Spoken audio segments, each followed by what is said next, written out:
Good morning, good afternoon, and good evening to all my friends on the Earthship.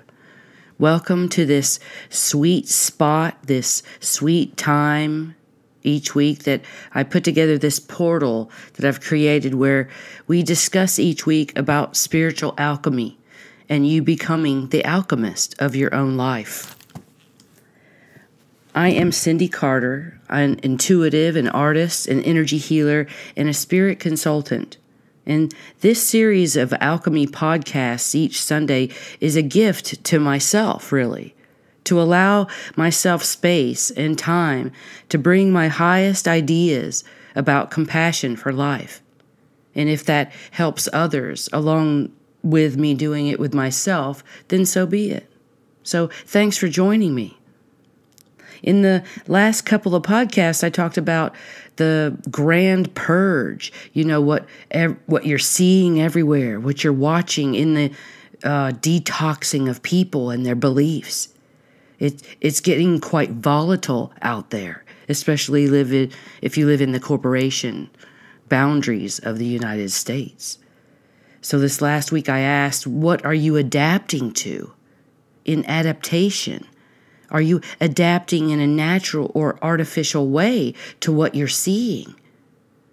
When all these belief systems are being detoxified by people right and left, their Akashic records are coming out of their bodies, and a lot of it is not pretty. So what are we going to do? Are we going to adapt to that atmosphere? Or are we going to adapt to the organic and natural abilities of our own self? This is the alchemy in no matter the environment to change and transmute back into what we already are, which is divinity, which is light. So we might have ties that we have with all kinds of constructs and associations and sources, thought forms and beliefs. They all influence our abilities to engage our own self-awareness. So it brings me to the topic of today, which is activating your observer. This seems really important right now, to become the observer. So many people I'm talking to are being triggered, and I am not in disallowing this for myself. I have been triggered as of late. We all hold cellular memory no matter how much work has been done. Now, no matter how much cellular, transformation has happened, we're a witness to our own life. And sometimes our past lives have embedded energies and ideas within this that have repeated over and over that come out now without our even trying. This is where we become compassionate observer. To witness your life. It's like how to create your own witness protection program. Not that I believe we need to protect ourselves so much. It's just, if you're being the witness, the energy around you is stable and functioning without regard for outside energies or outside influences or outside disruptions. It's just not part of the focus when you're stable and present. Your perceptions change as you activate your observer. So being the observer, through the eyes of your heart, is observing from a neutral space. And you can allow yourself to not get triggered, to not have to state your case or make another person wrong or defend yourself without needing to. This is being the witness. This is the observer. An ability to stabilize the field of emotions, of the mental constructs, and the nature of epigenetic markers causing mayhem for the consciousness inside and around your body. Let's ground ourselves in the observation of life and not the triggers of life. So that brings us to being the witness. Not just observing, but being the witness. The concept seems rather simple, yet it's very complex. So let's first look at part of what creates our trigger And if we're going to become an observer, we have to observe what is triggering us. These are our attachments, energetic attachments. You know, the energy around your body or the energy around something, the energy around an idea, the energy around a false belief, a false idea, or a relationship that went bad. An attachment to that, an attachment to the abuse of that, attachment to the victimhood of some event or some person, or the energy of a quandary or an obligation or a responsibility. And you have to remember, where did these attachments come from? Are they from this life even? This is where we have to decide. This stuff is not really mine. I'll own it since it's in my body, and I'll be responsible for it, but I am certainly not going to hold on to it if it's something that I can let go of. So this is where we become conscious and self-aware of the energy of our attachments. So this is where energy management of your own body and your own mind is kind of required right now if you want to be stable in your body and stable in your mind. So you need to clearly feel your aura. Feel if it's clear or not. If it feels uncomfortable, if it feels jagged, if it feels metal, if it feels vibrationally attached to, metallic. These are all things that your aura can feel sluggish. You know, observe your aura. Is it open? Is it not? Is it plugged into the earth? Is it not? Are you grounded in your thoughts and ideas? Start questioning. Be the questioner. Be the observer. To allow the aura to have an idea to change itself, to change its relationship with the attachments. So you can make another conclusion that you're not the victim of the attachments, no matter their source. On planet or off planet. You know, metallic, organic, or not. We don't need to go through digital warfare in our own aura systems if we don't have to. So let's set ourselves free of attachments and let's start to explore our witness consciousness. It's where we become a neutral observer of our own life.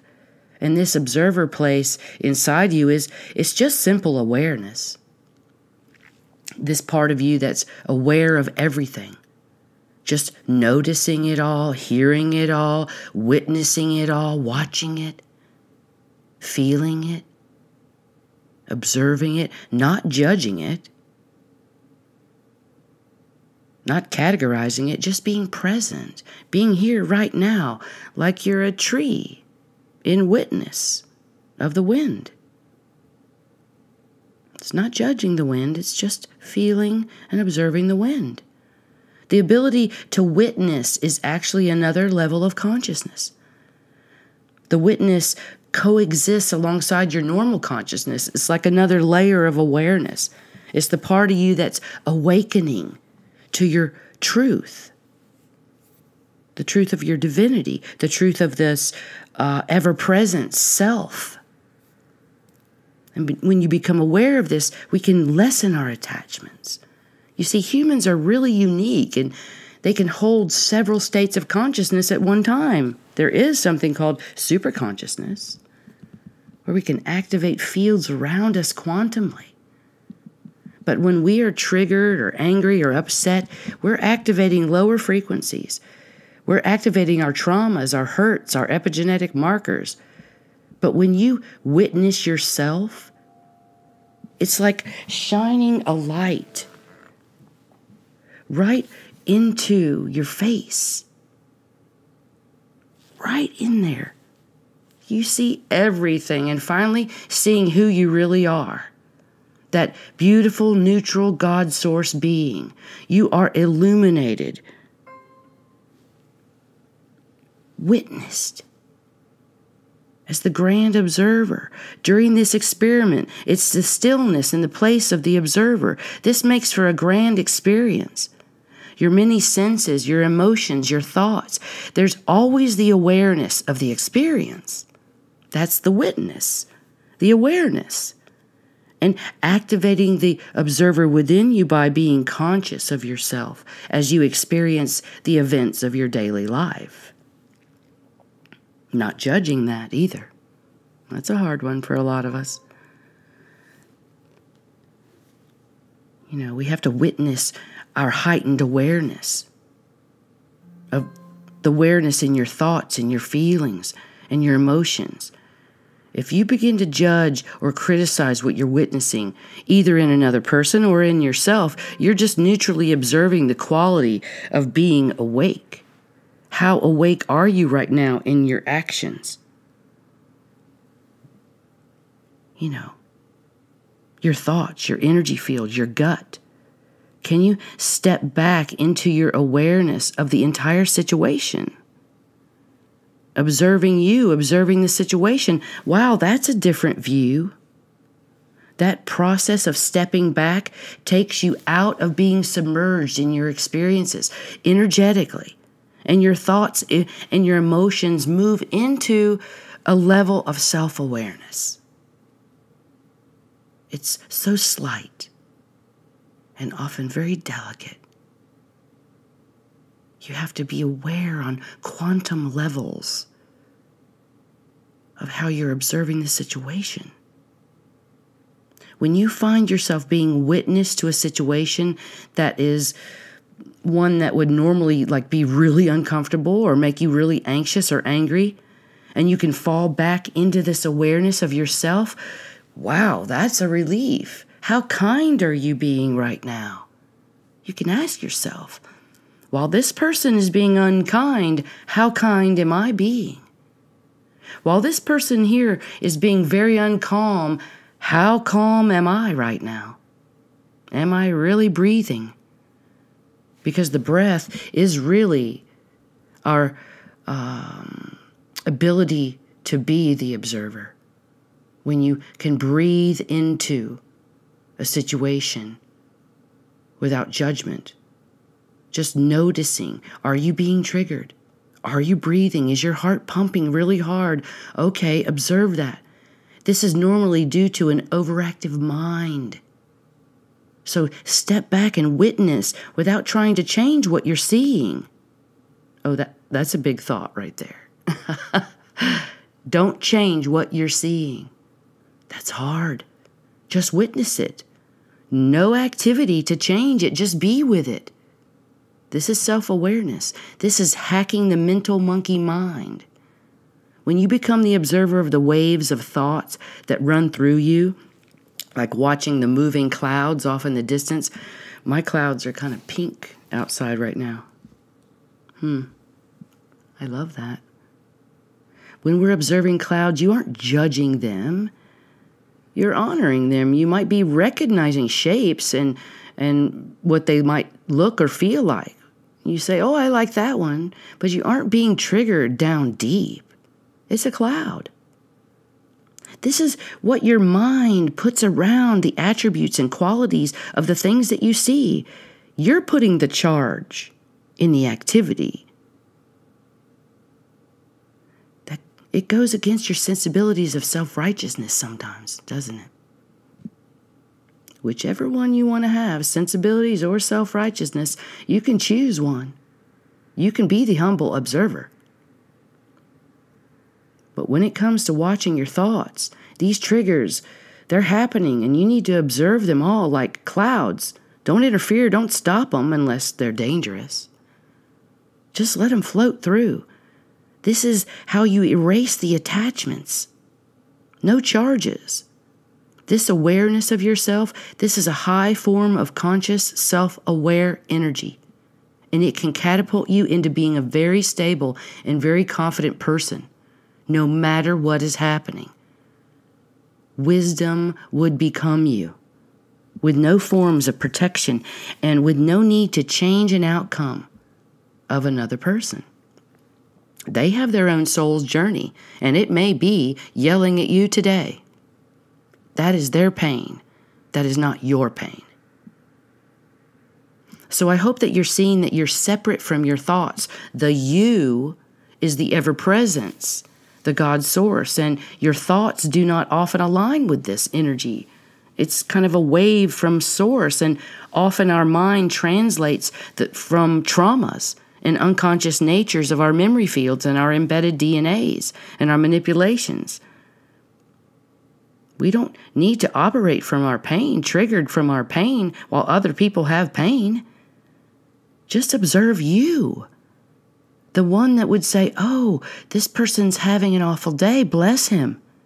Instead of, how dare him. I'll form a complaint. I'll take action. It's more like compassion for your soul to not be charged up about the outcomes and energies that are none of your business. And if it is your business, let's activate your heart to activate your self-awareness so this can be kind to yourself and kind to others. That's compassion. This is alchemy. You have to change your thoughts, change your perceptions in the moment. So ask yourself while you're in the experience, am I thinking or am I feeling? More than likely, you might be emotionally charged. You're really just thinking. Electrical charges up and down the spine, right into your brain, based in anger, resentment, sadness, victimhood. You could be sensing all kinds of things. Did they come from your God source? I think not. You can feel sad. It's okay not to be charged in your sadness. You don't have to create a downward spiral. You see, you have a feeling nature that you can allow, and it can be observed. And it can observe. It releases kindness to the self. It floods the self with compassion. To not let yourself get away with the ugly thoughts you have for another person or the ridicule you do of yourself. Sometimes you do that alone, and sometimes you do that while you're in groups. You have no idea who you are in a group. It's kind of rampant when people get in groups. They begin to witness themselves, and some will get really quiet. Some will get really loud to overcome their energies that are uncomfortable. Like if you're really, really vocal, try shutting your mouth. It's compassionate to yourself to not get riled up and angry if someone else is riled up and angry. This is the highest road. This is where boundaries come in. I had a friend yesterday tell me she observed herself as an elderly man kind of weaved and swerved in and out of traffic, cut him off, and kind of stopped at a stoplight. She thought it could have been some young kid or something. But this old man, this elderly man, started cussing at them like a blue streak, and even told her she was ugly and she's beautiful. She looked him right in the eye, just as the observer. Not a word. You see, it didn't have an effect on her other than amazement. She was observing the life that she was leading, and she wasn't allowing her thoughts to get the best of her. Her partner, on the other hand, jumped straight out of the car, ready to fight. But then he realized it was an old man. Then he had to ask himself, what was I doing? See, our reptilian nature, our reptilian brain can activate us into some weird occurrences. We don't even know what we're doing. So right after she told me that, I had a discussion with someone else asking me about boundaries. And she was becoming so strong in her boundaries that she had huge boundaries now. She was very proud of them. But these boundaries she set, and she's a very beautiful lady, very spiritually inclined, seems very grounded, and being very open and honest. And she said that the boundaries that she set had pulled her right into other people's realities. Like she had to defend the boundaries with force in the name of spirituality. You know, I'm kind of kidding there, but really she said she can't seem to witness anything without getting really passionately triggered. She said her absolute dream is to neutralize her hyperactive emotional body. And she said she was very aware that she was too reactive. So she gave me an example. She said, I either make absolute strangers fall in love with me within minutes just by exuding my high vibration, or she makes others that are strangers completely hate her, she said, for reflecting their nasty energy back at them fearlessly and unapologetically. She said there's no in-between with her. Whew, that felt strong to me. It felt like she was being, like a megaphone of her spiritual nature. This is my boundary. Do not touch it. Do not come near me with your negativity. I will report you. I am spiritual. Let me be. And then here come the charge and the charge and the charge and the charge. And she's pulled into everyone's reality because she's broadcasting that out. So my response back to her was, if you're trying to prove your worth to others and being seen as spiritual, and there's strong pulls to do this right now in people, there is a stable presence within your being that does not include your mind or your thoughts. It's your ever-presence. It's your Christ consciousness. It's your pure awareness. This pure state and vibration never must prove itself right or wrong, good or bad. It's grounding your thoughts and grounding your mind. We can transcend these traits, these influences, your astrological chart even, and any construct of thoughts that you make that are polarized. Perhaps it's none of your business what people think of you. Would you have this operate your energy differently if you knew this? If you were the awareness of purity, your need to react at anything would be lessened. So we don't know why people do what they do, but being witness to their struggles doesn't have to have you pull your energy into it. It's really a choice. You are not a victim of your eyeballs. You're the alchemist. No matter what is happening, and boy, is it happening right now. We got to pull ourselves together and observe each moment in the moment fully, and allow the expression of your multidimensional presence, which has wisdom and nature and creativity, kindness, observing life, to present to you this new awareness, and let it be based on your ability to focus on your activation of the observer. And right now, there are so many moments of hatred and ridicule and judgment. This is part of our alchemy to understand and to transmute into a higher form of existence for ourselves. Eventually, you can float into this self-awareness. The objects that you're observing start to dissolve, and you'll come into your spiritual self, which is pure consciousness, joy, compassion, harmony. The witness is your centering device. It guides the work you do on yourself. Once you understand that there's a place in you that's not attached, you can release yourself from attachments. Pretty much everything we notice in the universe is a reflection of our attachments.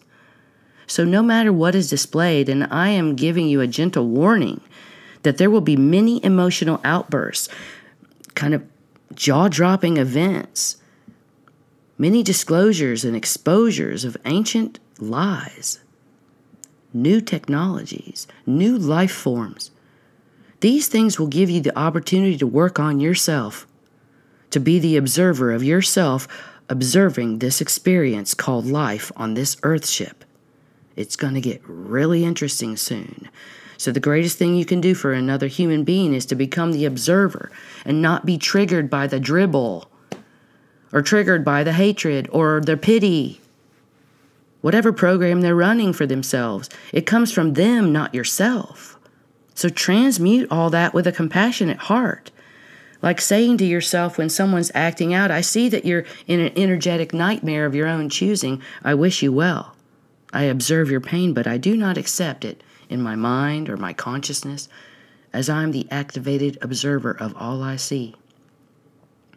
We're in a hologram of perceptions that are continually changing, and as we change it with our superconscious awareness, we can bend the experiences of ourself, our thoughts and our ideas, how we respond, not how we react. This can be your freedom. It sure assists me to be comfortable in my body, no matter what's coming out of another person's mouth. I can remind myself that I am the activated observer. We can bend the experience. Make it comfortable for yourself.